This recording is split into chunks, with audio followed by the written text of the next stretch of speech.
Salam uşaqlar. Bugünkü dərsimiz texniki ixtiralar, böyük coğrafi kəşflər, yəni 15-16-cı əsrlər haqqında məlumat verəcək. Avropada texniki yeniliklərə baxaq. Su mühərriklərinin təkmilləşdirilməsi, yuxarıdan fırlanan çaxların ixtira edilməsi, aşağıdan fırlanan çaxların fərqli olaraq su yuxarıdan töküldüyü üçün daha sürətli fırlanırdı və nəticədə mədənlərdən daha çox filiz çıxarılırdı. Metal əritmədə və emal edilmədə təkmilləşmə meydana gəlmişdi. Kağız istehsalı və metal döymə üçün imkanlar yaranmışdı.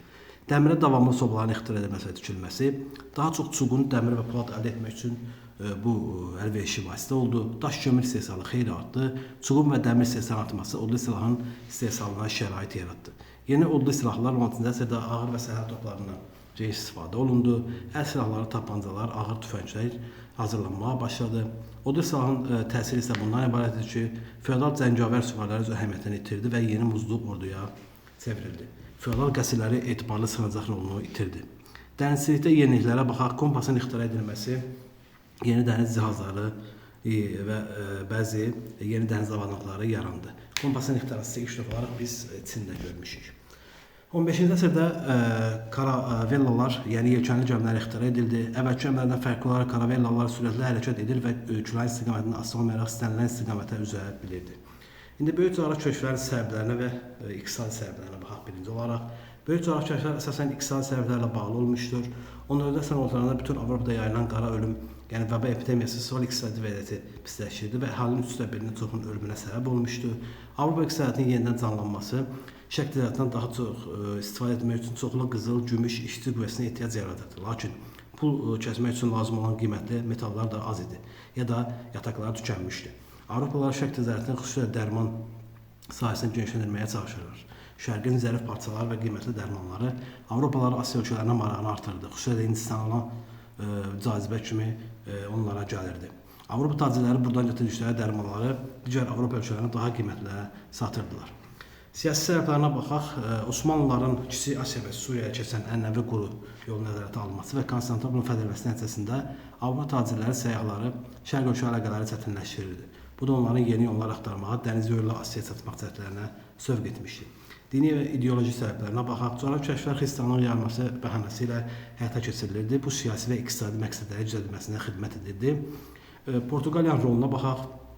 Portuqaliya Avropada siyasi sərhədlərini müəyyən edən və ilk milli dövlət hesab olunur. Ölkənin torpaqları kənd təsərrüfatı üçün əlverişli olmadığı üçün Portuqaliya gəmiçilik və ticarət sahəsində inkişaf etdi. Bu, onları dəniz yolu ilə yeni torpaqlar kəşf etməyə sövq etdi. Bu səbəbdən nəticədə Avropalılar dənizçilərə yeni dəniz axtarışına çıxdılar və nəhayət böyük coğrafi kəşflər dövrü başladı. İndi baxaq Portuqaliyalı səyyaha Bartolomeu Dias'ın getdiyi istiqamətlərə.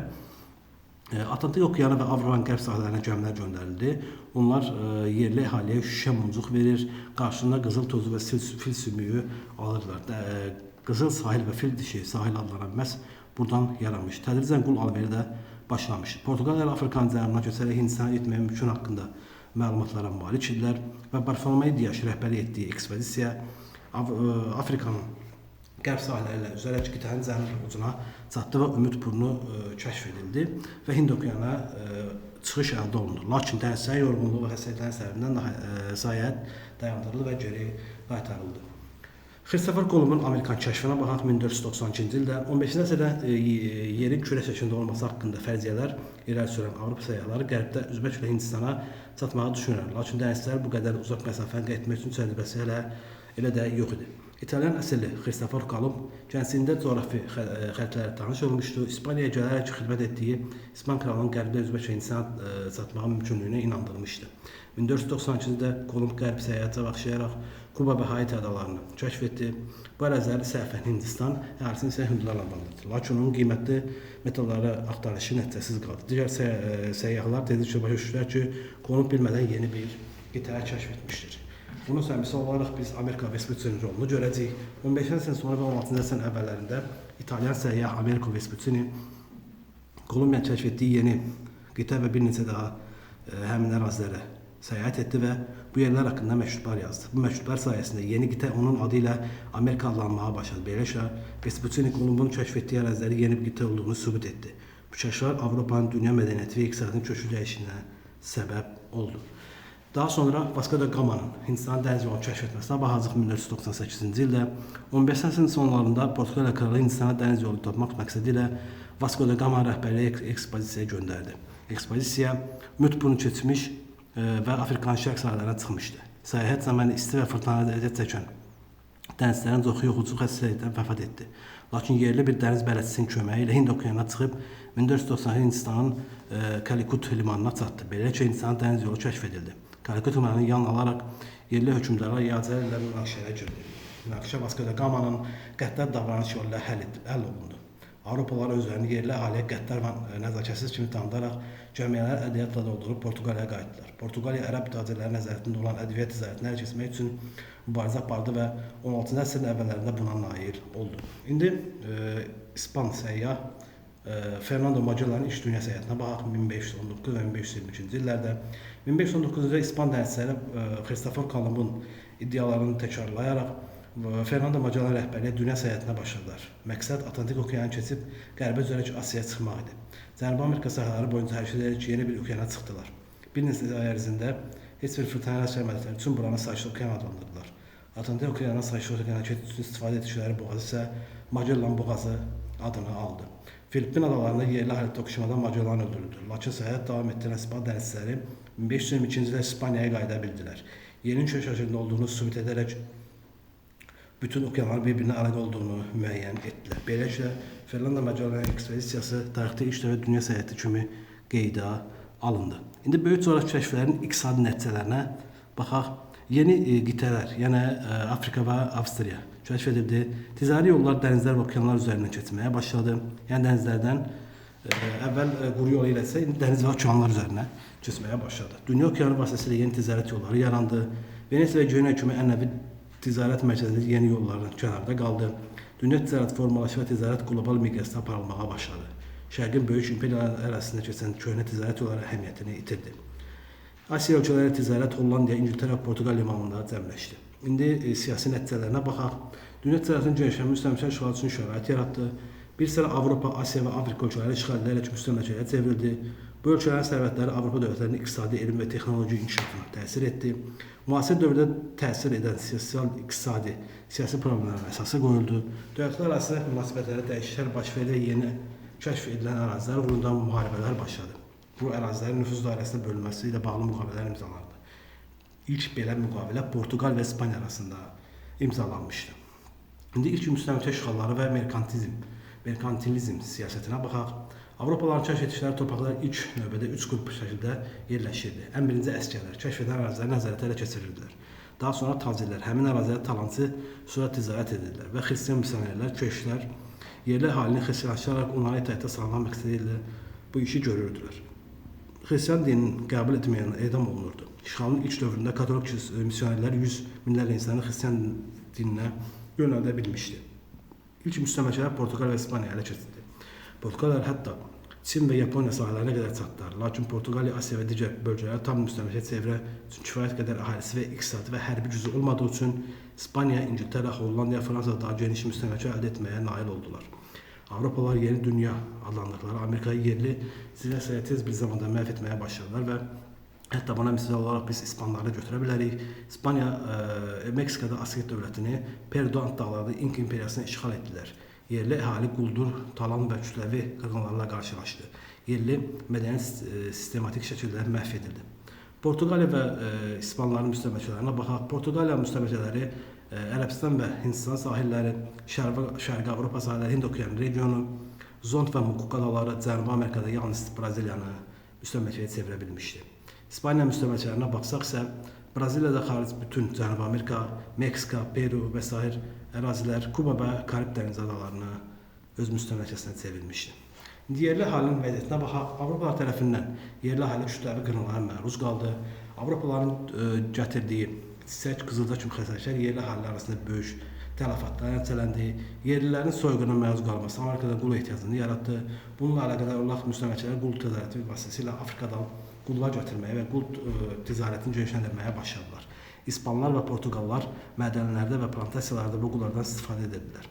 Merkantilizm siyasəti, yəni 17-ci əsrə baxaq, müstəmləkə işğal və ticari əlaqələrin inkişafı merkantilizm siyasətinin iqtisadi siyasi yaranmasına təsir göstərirdi. Merkantilizm idxal məhdudlaşdırmağa və ixracı artırmağa yönəlmiş iqtisadi siyasətidir. Merkantilizm siyasətinin əsas prinsipləri bunlardır. Bir xalq, xalqın rəvahi qızıl gümüş ehtiyatından asılıdır. Qızıl və gümüş ehtiyatını artırmaq üçün əlverişli ticarət balansı lazımdır. Yəni ixrac idxaldan çox olmalıdır. Hökumətin tədbirlərinə baxsaq, hökumətlərin əsasən sənaye və ticarəti stimullaşdırmaq, xarici bazarlarda xarici malları yüksək gümrük tarifləri və vergiyə tətbiq etmək, müstəmləkələrdən xam mal mənbəyi və satış bazarı kimi istifadə etmək idi. İqtisadi rəqabət və dünya ticarətinin inkişafı, yeni qitələrin kəşfi Avropa dövlətləri arasında beynəlxalq ticarət əlaqələri genişləndirdi. Bu kapitalizmin formalaşması üçün həlledici rol oynadı. Digər Avropa dövlətləri, İngiltərə, Hollandiya, Fransa tezliklə müstəmləkə və dəniz ticarəti uğrunda mübarizəyə başladılar. İndi 16-cı əsrin sonlarında Avropada baş verən hadisələrə baxaq. Şərq ticarəti uğrunda Avropa dövlətləri arasında rəqabət gücləndi. Amerikadan qızıl, gümüş Avropaya daşınırdı. Kartof, kakao, qarğıdalı və tütün kimi yeni kənd təsərrüfatı məhsulları da Avropaya gətirilirdi. İndi xəritəyə nəzər salaq. Xəritəyə əsasən baxacaq biz burada nələrə baxacaq. İstiqamətlərə baxaq. Məsələn, Kristofer Kolumbun 1492-ci ildəki gəliş istiqamətinə baxaq. Kuba və Haiti ərazilərini tutur və burada diqqət etsək. Daha sonra Amerika Vespucci'nin bura gəlişlərinə də baxsaq, bu istiqamətdə gəlir və neynir? Burada Amerikanı kəşf edir. Yəni bu istiqamətdə gələrək, onun da gəlişi 1497-ci ildir.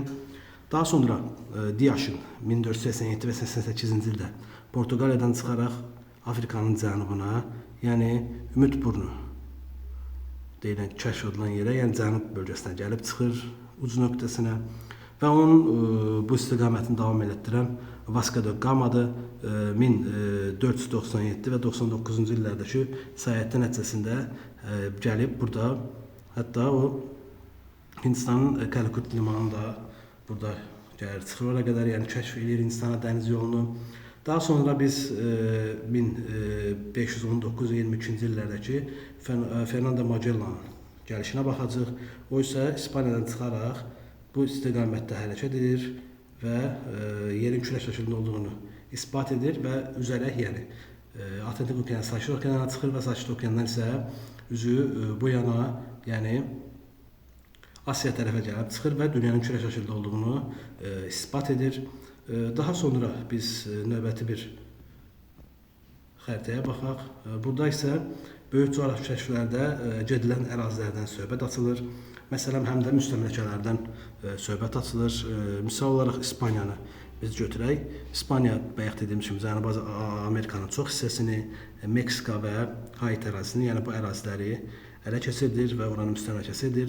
Portuqaliya isə diqqətlə baxsaq görəcək ki, Braziliya və dediyimiz kimi Ərəbistan sahilləri, Afrikanın şərq və qərb sahilləri, Hindistanın qərb sahillərini neynir? Öz müstəmləkəsinə çevirə bilir.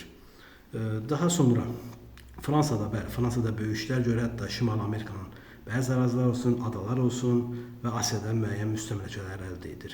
Və öz növbəsində bundan sonra da biz görəcəyik ki, Amerika, daha sonra Almaniya, Hollandiya kimi dövlətlər də Asiyada və dünyanın çox yerində öz müstəmləkələrini ələ keçirdir və orada öz idarələrini quracaqdır. Ümidvaram sizin üçün faydalı olar bu mövzu və bu dərs oldu. Çox sağ olun.